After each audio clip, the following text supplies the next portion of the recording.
Imagina um piloto de avião se preparando para aterrissar, mas aí ele descobre que a principal torre de controle do aeroporto simplesmente desligou para um feriado. Complicado. Pois é mais ou menos esse o cenário para o mercado financeiro brasileiro, hoje, dia 27 de novembro de 2025. Uma situação bem peculiar, não? Bem peculiar é um ótimo jeito de colocar. Hoje é dia de ação de graças nos Estados Unidos, né? Exato. E esse feriado, ele basicamente paralisa o centro nervoso do mercado financeiro global. As bolsas de Nova York, a NSE, a Nasdaq, elas estão completamente fechadas. Totalmente. E talvez o mais importante, o mercado de títulos públicos americanos, os Treasuries, também para. Para nossa bolsa, a B3, o efeito é imediato. A liquidez, ou seja, o volume de dinheiro negociado, simplesmente evapora. E como os analistas costumam chamar esse tipo de cenário? Existe um termo técnico para isso? Sim, existe. O jargão do mercado para um dia como hoje é mercado órfão. Órfão? Exato. A gente fica órfão da nossa principal referência de preços. Os algoritmos de arbitragem, que são aqueles robôs, que mantêm nossos ativos alinhados com os recibos negociados em Nova York, eles são desligados. Certo. A correlação que a gente sempre acompanha com S&P 500 se quebra. Basicamente, o Ibovespa fica à deriva, dependendo muito mais dos fluxos domésticos, da especulação de curto prazo e, crucialmente, dos nossos próprios indicadores. Ok, então vamos desvendar isso. Nossa missão hoje é exatamente essa: decifrar este cenário, que é bem complexo. Ele parece misturar um otimismo global com um paradoxo monetário muito específico aqui do Brasil. A gente quer entender as forças que vão realmente mover o mercado nesse dia tão atípico. Começando pelo cenário global, então. Enquanto os Estados Unidos pausam para o peru de ação de graças, as fontes que a gente analisou mostram que o resto do mundo está num clima, assim, bem otimista. Sim. Vimos um rally nos mercados asiáticos, europeus, o mercado parece estar naquele modo risk-on, com bastante apetite por risco. É fascinante observar quem assume a liderança quando Wall Street sai de cena. Na Ásia, por exemplo, o índice Nifty 50 da Índia, ele atingiu novas máximas históricas. Uau! É um sinal forte de que o capital está buscando mercados emergentes. O Nikkei, do Japão, também subiu mais de 1%. Mas o ponto que mais nos interessa vem da China. E o que está acontecendo por lá? O que está dando essa força para o mercado, especialmente com a China mostrando dados econômicos um pouco mistos ultimamente? É uma ótima pergunta. O mercado chinês em si, ele está misto. O setor imobiliário ainda é uma grande preocupação.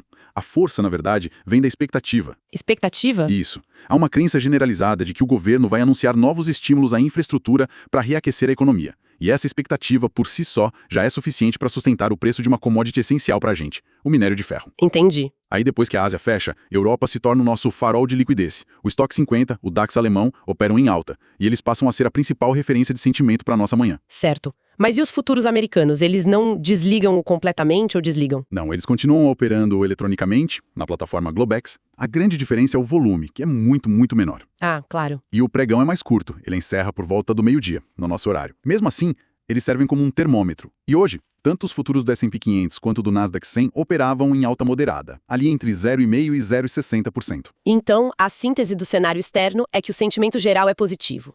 A narrativa dominante parece ser a de uma aterrissagem suave da economia americana.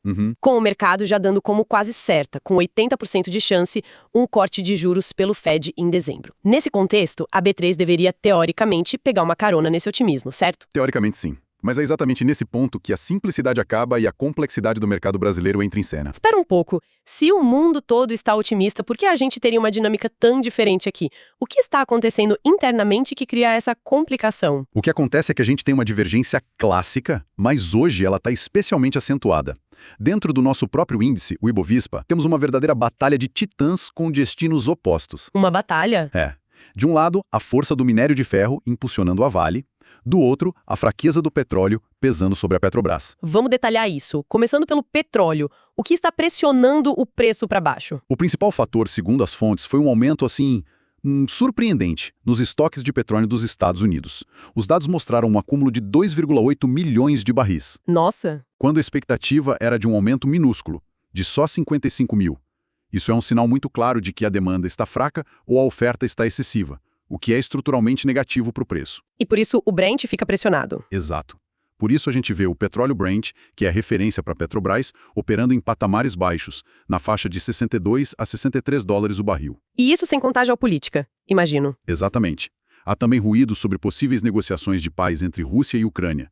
Se um acordo acontece, mais petróleo russo pode voltar ao mercado, aumentando ainda mais a oferta. Certo. A implicação prática de tudo isso é que a Petrobras, que tem um peso enorme no Ibovespa, deve funcionar como uma âncora hoje, segurando o índice e impedindo que ele acompanhe a euforia global. Ok, essa é a força que puxa para baixo. E do outro lado do ringue, a que puxa para cima. Do outro lado, a gente tem o minério de ferro, que mostra uma resiliência notável. Os futuros em Singapura estão firmes, negociados acima de $105 por tonelada. Bem forte. Aquele patamar de $100 virou um suporte psicológico e técnico muito forte, defendido justamente pelas expectativas de estímulos na China que a gente mencionou. E isso ajuda a Vale. Isso significa que a Vale, o outro peso pesado do índice, deve atuar como contrapeso da Petrobras, dando suporte ao Ibovespa. É uma autêntica queda de braço. E a verdade é que, em dias como hoje, a influência da Vale e do minério se torna ainda mais maior. Sim, muito maior. Em um dia de baixa liquidez, a correlação do Ibovespa com o minério de ferro tende a ser até mais forte do que com o S&P 500. Interessante. A Vale se torna, na prática, a fiadora do nosso índice. Se ela sobe, o Ibovespa tende a se segurar. Se ela vira para queda, aí a situação complica. Enquanto Vale e Petrobras travam essa batalha, as fontes mostram outro movimento bem interessante no cenário de risco. O ouro disparou para mais de $4.160 a onça. Pois é. Isso não contradiz um pouco aquele sentimento geral de risk-on que você mencionou? Essa é a pergunta de $1 milhão e é um ponto crucial. Sim, contradiz. Esse preço do ouro, quase o dobro dos níveis recentes, sugere que, apesar do otimismo superficial do mercado de ações, há um fluxo de capital muito relevante buscando segurança extrema nos bastidores. O que poderia ser? Olha, pode ser um sinal de receio com uma crise de dívida soberana em algum país grande, ou talvez uma desvalorização mais séria das moedas fiduciárias que o mercado ainda não está precificando abertamente. É um alerta, então. Mas alguém estivesse comprando seguro contra incêndio na cozinha. É um sinal de alerta importante, sim. Ok, vamos para os fatores internos, porque aqui temos um verdadeiro quebra-cabeça. O dólar está perdendo força no mundo todo, com o índice DXY abaixo do nível psicológico de 100. Certo. Ao mesmo tempo, nossa taxa Selic está em 15%, um diferencial de juros gigantesco. A lógica pura diria que o real deveria estar se valorizando fortemente, mas não é o que a gente vê. Por quê? Esse é o nosso famoso paradoxo brasileiro. Tem duas razões principais para isso. A primeira é técnica e diretamente ligada ao feriado. Ah, o feriado de novo. Exato. A ausência do mercado de títulos americanos, os Treasuries, remove a principal referência para a precificação do dólar. Os rendimentos dos Treasuries são a base para o custo do dinheiro no mundo. Sem essa referência, fica um buraco no cálculo. Fica um buraco. A matemática para calcular o diferencial em relação à Selic fica incompleta. O mercado opera às cegas nesse cálculo, o que gera incerteza e volatilidade. E a segunda razão, imagino, é o nosso velho conhecido, o risco fiscal. Sem dúvida. O real não se valoriza como deveria, porque há um elevado prêmio de risco fiscal embutido na nossa moeda. As fontes apontam que as incertezas sobre o cumprimento das metas fiscais e as constantes tensões políticas em Brasília mantêm o dólar pressionado acima de R$ 5,35, mesmo com um cenário externo que seria, extremamente favorável ao real. É o custo Brasil. É o nosso custo Brasil aparecendo no câmbio. E com a agenda americana completamente vazia, o foco do mercado se volta 100% para o Brasil. E temos um grande evento marcado para as 8 da manhã. Certo? Sim, o grande protagonista do dia, a divulgação do GPM pela Fundação Getúlio Vargas. É o Índice Geral de Preços Mercado, um termômetro importante da inflação. E qual a expectativa? A expectativa do mercado é de uma alta de 0,48%, o que já seria uma aceleração em relação aos meses anteriores. A pressão vem principalmente dos preços no atacado e na construção civil. E qual seria o impacto prático desse número no mercado de hoje? O impacto é direto, imediato. Se o número vier acima do esperado, digamos acima de 0,60%, isso reforça a tese de que a inflação está mais persistente do que o Banco Central gostaria. E o mercado reage como? A reação seria pressionar a curva de juros futuros para cima. Juros mais altos no futuro são negativos para a Bolsa, especialmente para setores que dependem de crédito, como varejo e construção. Certo. E no curto prazo, isso poderia até fortalecer o dólar, contrariando a tendência global. O IGPM de hoje é o verdadeiro gatilho de volatilidade do dia. Certo. Vamos para a análise mais prática, então. Olhando o mapa do ativo, o gráfico do mini-índice, vemos que ele está numa tendência de alta de curto prazo, trabalhando perto dos 160 mil pontos. O que a análise técnica nos diz? O desenho do gráfico está otimista. O preço está trabalhando acima das médias móveis de 21 e 50 períodos, que são como bússolas de tendência para os operadores. Inclusive, as fontes destacam que houve recentemente um Golden Cross, que é quando a média mais curta, a de 21, cruza para cima da média mais longa, a de 50. Tecnicamente, isso é um sinal de força, indicando o início de uma tendência de alta. Entendi. O ativo subiu forte e agora parece estar consolidando, ganhando fôlego logo abaixo de uma resistência importante. E para quem está operando hoje, quais são os níveis vitais para ficar de olho? Os pontos de suporte e resistência. Com base na análise, A resistência principal, o teto a ser batido, está em 160.600 pontos. É o topo recente e uma barreira psicológica. E para baixo? Para baixo, o primeiro suporte importante, uma zona onde compradores podem aparecer, está em 158.800, que é onde passa a média de 21 períodos. E existe um ponto crítico? Aquele nível que, se perdido, muda o jogo todo? Sim, esse ponto está em 157.840. Ali passa a média de 50 períodos e coincide com um fundo anterior relevante.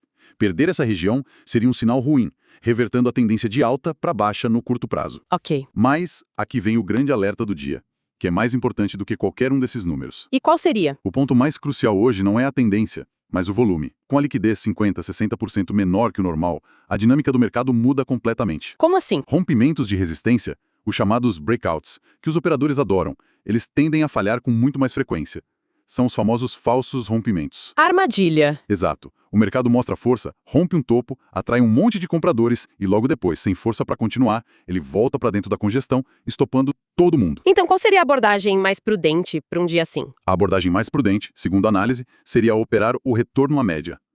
Em vez de apostar em grandes explosões de preço, o ideal é trabalhar dentro do canal esperado. Ou seja, Comprar perto dos suportes e vender ou realizar lucros perto das resistências.